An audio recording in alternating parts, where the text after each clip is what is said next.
unachukuliwa na tatizo la bawasiri lakini haujui kama hilo ni bawasiri uko nayo. Kuna watu wengi wanakuwa kupitia dalili ambazo zimekuwa zinawasumbua mara kwa mara na wakihitaji kuweza kukabiliana nazo na kuweza kuondokana nazo. Sasa hizi zifuatazo ni dalili ambazo zinaonyesha kwamba uko na tatizo la bawasiri limekuanza au tayari uko nazo.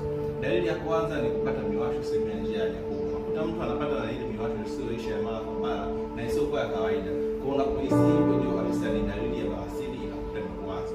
Mtu mwingine anakuta anapata choo chenye damu. Sasa huyu ni stage ambayo tayari mtu anakuta ile mishipa tayari imeshaanza kupasuka na pia inapelekea kupata choo chenye damu. Kwa unapojiona na hii dalili, fahamu kabisa bawasiri imekwisha kuanza. Na dalili nyingine kubwa kabisa ambayo unaweza nikawa ni rahisi kuweza kujigundua ni kuhisi kwamba na kimvimbe kwa ndani kwenye njia ya haja kubwa au kutoka kinyama katika sehemu ya nje ya haja kubwa.